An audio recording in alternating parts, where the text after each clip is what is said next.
पुत्रदा व्रत एकादशी की कथा। इस एकादशी की कथा के अनुसार भद्रावती नामक नगरी में सुकेतुमान नामक एक राजा राज्य करता था। उसके कोई पुत्र नहीं था। उसकी स्त्री का नाम शैव्या था। वह निपुती होने के कारण सदैव चिंतित रहा करती थी। राजा के पितर भी रो रो कर पिंड लिया करते थे और सोचा करते थे कि इसके बाद हमको कोई पिंड देगा या नहीं। राजा को भाई बाधव, धन, हाथी, घोड़े, राजे और मंत्री, इन सब में से किसी से भी संतोष नहीं होता था। वह सदैव यही विचार करता था कि मेरे मरने के बाद मुझको कौन पिंडदान करेगा। बिना पुत्र के पितरों और देवताओं का ऋण मैं कैसे चुका सकूंगा। जिस घर में पुत्र ना हो उस घर में सदैव अंधेरा ही रहता है। इसलिए पुत्र उत्पत्ति के लिए प्रयत्न करना चाहिए। जिस मनुष्य ने पुत्र का मुख देखा है वह धन्य है। उसको इस लोक में यश और परलोक में शांति मिलती है, अर्थात उसके दोनों लोक सुधर जाते हैं। पूर्व जन्म के कर्म से भी इस जन्म में पुत्र, धन आदि प्राप्त होते हैं। राजा इसी प्रकार रात दिन चिंता में लगा रहता था। एक समय तो राजा ने अपने शरीर को त्याग देने का निश्चय किया, परंतु आत्मघात को महान पाप समझकर उसने ऐसा नहीं किया। एक दिन राजा ऐसा ही विचार करता हुआ अपने घोड़े पर चढ़कर वन को चल दिया तथा पक्षियों और वृक्षों को देखने लगा। उसने देखा कि वन में मृग, व्याघ्र, सूअर, सिंह, बंदर, सर्प आदि सब भ्रमण कर रहे हैं। हाथी अपने बच्चों और हथिनियों के बीच घूम रही है। इस वन में कहीं तो गीदड़ अपने कर्कश स्वर में बोल रहे हैं और वहीं कहीं उल्लू ध्वनि कर रहे हैं। वन के दृश्यों को देखकर राजा सोच विचार में लग गया। इसी प्रकार आधा दिन बीत गया। वह सोचने लगा कि मैंने कई यज्ञ किए हैं, ब्राह्मणों को स्वादिष्ट भोजन से तृप्त किया है, फिर भी मुझको दुख प्राप्त हुआ क्यों?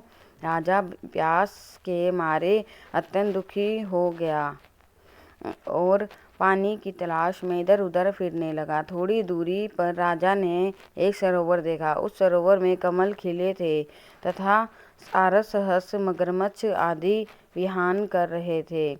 उस सरोवर के चारों तरफ मुनियों के आश्रम बने हुए थे। उसी समय राजा के दाहिने अंग फड़कने लगे। राजा शुभ शकुन समझकर घोड़े से उतर कर मुनियों को दंडवत प्रणाम करके बैठ गया। राजा को देखकर मुनियों ने कहा, हे राजन, हम तुमसे अत्यंत प्रसन्न हैं। तुम्हारी क्या इच्छा है सो कहो। राजा ने पूछा, महाराज आप कौन हो? आप कौन हैं और किस लिए यहाँ आए हैं? कृपा करके बतलाइए। मुनि कहने लगे कि हे राजन, आज संतान देने वाली पुत्रदा एकादशी है। हम लोग विश्वदेव हैं और इस सरोवर में स्नान करने के लिए आए हैं। यह सुनकर राजा कहने लगा कि महाराज, मेरे भी कोई संतान नहीं है। यदि आप मुझे पर प्रसन्न हैं तो एक पुत्र का वरदान दीजिए। मुनि बोले, हे राजन, आज पुत्रदा एकादशी है। आप अवश्य ही इसका व्रत करें। भगवान की कृपा से अवश्य ही आपके घर में पुत्र होगा। मुनि के वचनों को सुनकर राजा ने उसी दिन एकादशी का व्रत किया और द्वादशी को उसका पारण किया। इसके पश्चात मुनियों को प्रणाम करके महल में वापस आ गया। कुछ समय बीतने के बाद रानी ने गर्भ धारण किया और 9 महीने के पश्चात उनके एक पुत्र हुआ। वह राजकुमार अत्यंत शूरवीर, यशस्वी और प्रजापालक हुआ। जो मनुष्य इस महात्म्य को पढ़ता और सुनता है उसे अंत में स्वर्ग की प्राप्ति होती है। और भगवान श्री कृष्ण कहते हैं, पुत्र की प्राप्ति के लिए सभी को पुत्रदा एकादशी का व्रत करना चाहिए। लक्ष्मी नारायण नारायण हरि हरि, श्रीमन नारायण नारायण हरि हरि, जय जय नारायण नारायण हरि हरि, श्रीमन नारायण नारायण हरि हरि। जय राधे कृष्ण भगवान की जय। आरती।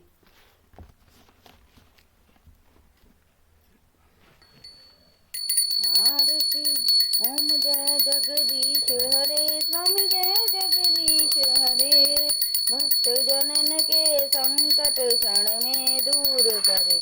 ओम जय जगदीश हरे, जो ध्यावे फल पावे, दुख विनशे मन का, सुख संपत्ति घर आवे, कष्ट मिटे तन का। ओम जय जगदीश हरे, मात पिता तुम मेरे, शरण गहूँ मैं किसकी, तुम बिन और न दूजा, आस करूँ मैं जिसकी। ओम जय जगदीश हरे, तुम पूर्ण परमात्मा, तुम अंतर्यामी, पार ब्रह्म परमेश्वर, तुम सबके स्वामी।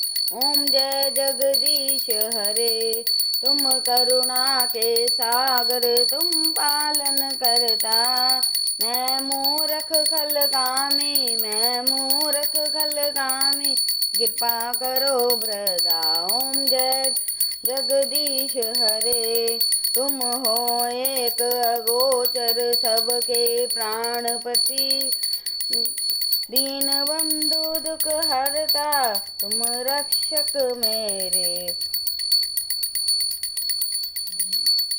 किस विधि मिलू दया में, तुमको मैं कुमति। ओम जय जगदीश हरे, दीन बंधु दुख हरता, तुम रक्षक मेरे, करुणा हस्त उठाओ, द्वार पड़ा मैं तेरे।